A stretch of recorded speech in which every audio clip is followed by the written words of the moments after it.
ज्योतिष शास्त्र में कुंडली के नौम भाव यानी नौवां घर को भाग्य स्थान कहा जाता है। इस घर का स्वामी ग्रह जिस घर में बैठता है उससे भी भाग्य प्रभावित होता है। वैदिक ज्योतिष में इसे धर्म भाव या पितृ भाव भी कहा जाता है। नौवां घर एक अच्छे कर्म, नैतिकता, धार्मिक प्रवृत्ति, आध्यात्मिक झुकाव, उच्च शिक्षा और मूल्यों का प्रतिनिधित्व करता है। यह वह जगह है जहां हम जीवन के गहरे अर्थ खोजते हैं। नौवें घर को पिता के लिए भी जिम्मेदार ठहराया जाता है।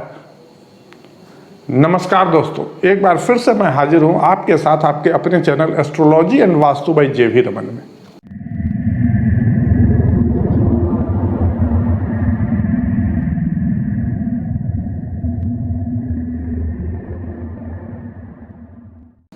आज का टॉपिक है 9th हाउस लॉर्ड यानी 9वें भाव के स्वामी का सभी 12 भाव में यानी सभी 12 घरों में क्या परिणाम होगा, ये मैं आज आपको बताऊंगा। एक महत्वपूर्ण टॉपिक है, तो मैं उम्मीद करता हूं कि बिना स्किप किए हुए इस वीडियो को अंत तक देखें। और अगर आप हमारे चैनल पर पहली बार आए हैं तो आप हमारे चैनल को सब्सक्राइब कर लें। और अगर आप हमारे चैनल को सब्सक्राइब कर चुके हैं और किन्हीं कारणवश बेल आइकॉन जिसको घंटी का बटन भी कहते हैं दाबना भूल गए तो उसे दाब लें, ताकि इस तरह के वीडियो का नोटिफिकेशन सर्वप्रथम आप तक पहुंचे और आप हमारे चैनल पर अप टू डेट रहें। तो आइए टॉपिक पे आगे जाने से पहले देखते हैं कि कैसे देखना है। देखिए, आप सारा चीज ग्राफिक्स पे देख रहे हैं, दिया हुआ है, नंबर लिखा हुआ है, अंक, और उसके बगल में आपको लिखा हुआ है राशि, और उसके बगल में राशि का स्वामी। अब 9th हाउस जो है, मान लीजिए जन्म कुंडली में 9वें घर में अगर 9 लिखा हुआ है यानी धनु राशि है, धनु राशि का स्वामी क्या होता है? बृहस्पति।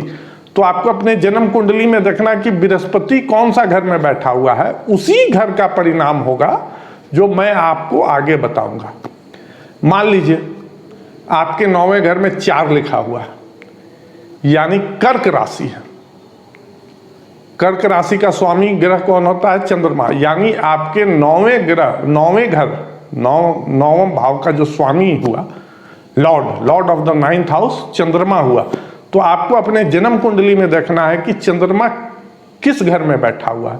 जिस घर में बैठा हुआ होगा उसी घर का परिणाम मिलेगा जो मैं आगे आपको बताने जा रहा हूं। तो आइए डायरेक्ट टॉपिक पे चलते हैं और आगे देखते हैं किस घर में कैसा परिणाम देगा। 9वें भाव का स्वामी अगर लग्न में है यानी प्रथम भाव, फर्स्ट हाउस में है, तो जातक भाग्यवान होगा, राजा से सम्मानित होगा यानी गवर्नमेंट के द्वारा सम्मानित किया जाएगा, गुणी होगा, आकर्षक होगा, विद्वान और जनता में भी सम्मानित होगा। जातक व्यवहार से धार्मिक हो सकता है, जातक का झुकाव धार्मिक कार्यों की ओर हो सकता है, जातक को पिता से लाभ मिल सकता है, जातक को पैतृक संपत्ति मिल सकती है या वह अपने पिता का उत्तराधिकारी हो सकता है। ऐसे व्यक्ति को अपार प्रसिद्धि मिल सकती है, ऐसा व्यक्ति दयालु और आदरणीय हो सकता है, ऐसे व्यक्ति को समाज में अच्छा स्थान मिल सकता है। 9वें भाव का स्वामी अगर दूसरे भाव में है, द्वितीय भाव में, तो ऐसा व्यक्ति विद्वान, सबका प्रिय, धनवान लेकिन कामुक होता है। ऐसे व्यक्ति को पत्नी, पुत्र आदि का सुख प्राप्त होता है। वह मुंह से संबंधित किसी समस्या से पीड़ित हो सकता है। ऐसे व्यक्ति को पैतृक संपत्ति मिल सकती है। ऐसे व्यक्ति को अपने परिवार का जो व्यवसाय होता है या नौकरी से अच्छा लाभ मिल सकता है।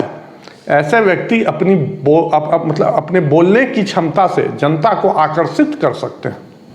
9वें भाव का स्वामी अगर तीसरे भाव में है तो ऐसा व्यक्ति भाईचारे से संपन्न होगा, धनवान होगा, गुणी होगा और आकर्षक होगा। ऐसा व्यक्ति सुंदर और अच्छे आचरण वाला होगा। ऐसे व्यक्ति को अपने भाई बहनों का अच्छा सुख मिलता है। ऐसे व्यक्ति के पिता को दुर्घटना का शिकार होना पड़ सकता है, ये इसकी संभावना रहती है।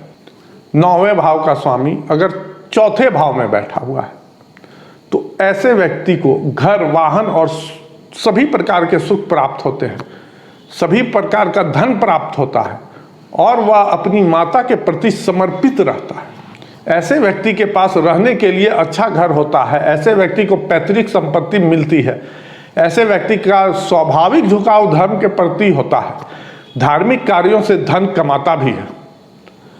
9वें भाव का स्वामी अगर 5वें भाव में है तो जातक पुत्रों और समृद्धि से संपन्न होगा, बड़ों के प्रति समर्पित होगा, निर्भीक होगा और विद्वान होगा। ऐसे व्यक्ति को अच्छा ज्ञान और उच्च शिक्षा प्राप्त होती है। ऐसा व्यक्ति दयालु प्रवृत्ति का होता है। ऐसे व्यक्ति किसी भी मामले में बहुत स्पष्ट विचार रखते हैं। ऐसे व्यक्ति को अपने बच्चों के कारण अधिक प्रसिद्धि मिल सकती है।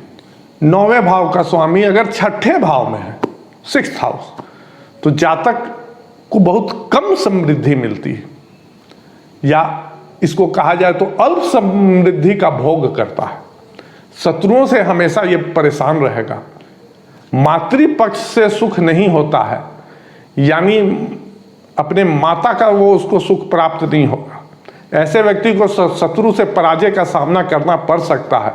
वह अपने ही रिश्तेदारों की आलोचना करेगा। ऐसे व्यक्ति को अपना भाग्य प्राप्त करने में अनेक बाधाओं का सामना करना पड़ सकता है। ऐसे व्यक्ति के पिता को दीर्घकालिक रोग हो सकता है जो जल्दी से ठीक नहीं, ऐसा रोग हो सकता है।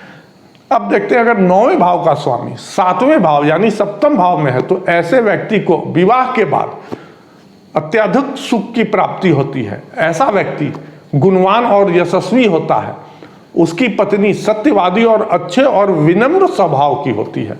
वह सुंदर और आकर्षक भी होती है। ऐसे व्यक्ति को विदेश में अच्छी सफलता, नाम और प्रसिद्धि मिल सकती है। 9वें भाव का स्वामी अगर 8वें भाव यानी 8म भाव में हो तो जातक समृद्ध नहीं होगा और अपने बड़े भाई से सुख उसको नहीं मिलेगा। पिता को भी स्वास्थ्य संबंधी परेशानी हो सकती है। ऐसे व्यक्ति को पिता की मृत्यु के बाद पैतृक संपत्ति मिल सकती है। ऐसा व्यक्ति नपुंसक हो सकता है। 9वें भाव का स्वामी अगर 100 गिरा हो यानी अपने ही घर में बैठा हुआ 9वें घर में, तो ऐसा व्यक्ति प्रचुर संपत्ति, गुणों और सौंदर्य से संपन्न होगा और सहजन यानी को-बॉन्ड से बहुत सुख प्राप्त करेगा। देवताओं, ब्राह्मणों, अपने संबंधियों और पत्नी के प्रति उनका अच्छा स्नेह रहेगा। ऐसे व्यक्ति को पैतृक संपत्ति खूब मिलती है। 9वें भाव का स्वामी अगर 10वें भाव में बैठा हुआ हो तो ऐसा व्यक्ति राजा या उसके सम्मान होता है, या मंत्री या सेना प्रमुख हो सकता है। सदाचारी होगा, सभी का प्रिय होगा, वह बहादुर और प्रसिद्ध होगा। वह सरकार के माध्यम से लाभ कमा सकता है। उसका झुकाव स्वयं के कार्यों के प्रति हो सकता है। पिता को स्वास्थ्य संबंधी परेशानी हो सकती है। ऐसा व्यक्ति दयालु और ईमानदार होता है। ऐसा व्यक्ति भले ही दिल से अच्छा हो, लेकिन ऐसा व्यक्ति नियमों का पालन करने के लिए बहुत ही सख्त प्रवृत्ति का होता है। ऐसे व्यक्ति को समाज में धार्मिक व्यक्ति माना जाता है। अब 9वें भाव का स्वामी अगर 11वें भाव में है, आय का घर जिसको कहते हैं, तो ऐसा व्यक्ति को दिन ब दिन आर्थिक लाभ होगा, बड़ों के प्रति समर्पित रहेगा और सदाचारी होगा और कार्यों में मेधावी भी होगा। वह अपने अच्छे कार्यों के लिए बहुत प्रसिद्ध होगा। ऐसा व्यक्ति लाभ के मामले में बहुत भाग्यशाली होता है, अर्थात ऐसे व्यक्ति अपने पेशेवर जीवन में दूसरों की तुलना में आसानी से लाभ प्राप्त कर लेगा। ऐसा व्यक्ति को शेयर बाजार या इस तरह के मामलों में कमाई अच्छी होती है। ऐसा व्यक्ति बहुत धार्मिक होता है और जनता के हित के लिए अच्छे कार्य करता है। 9वें भाव का स्वामी अगर द्वादश भाव में है यानी 12th हाउस में, तो ऐसे व्यक्ति को भाग्य का नुकसान होगा। हमेशा ऐसा व्यक्ति शुभ कार्यों में खर्च करता है और मेहमानों के मनोरंजन के कारण गरीब हो जाएगा। ऐसा व्यक्ति अपने भाग्य का सही उपयोग नहीं कर पाता है। ऐसा व्यक्ति मेहनती तो होता है, लेकिन उसे अपने जीवन में उचित सफलता नहीं मिलती है, यानी अब उसको अपने मेहनत का फल वैसा नहीं मिलेगा। ऐसा व्यक्ति धार्मिक यात्रा या उच्च अध्ययन के उद्देश्य से विदेश जा सकता है, यानी विदेश यात्रा का इसका योग बनता है। ऐसे व्यक्ति को अपने पैतृक संपत्ति का नुकसान हो सकता है या उसकी आर्थिक स्थिति अच्छी नहीं रह सकती है। तो मुझे उम्मीद है कि आज का वीडियो आप लोग समझ गए होंगे, ये विषय बहुत अच्छा लगा होगा। और अगर आज का विषय आप लोग को अच्छा लगे तो ज़्यादा से ज़्यादा शेयर करें और लाइक करना ना भूलें। और इस वीडियो को अंत तक देखने के लिए आपका बहुत बहुत धन्यवाद।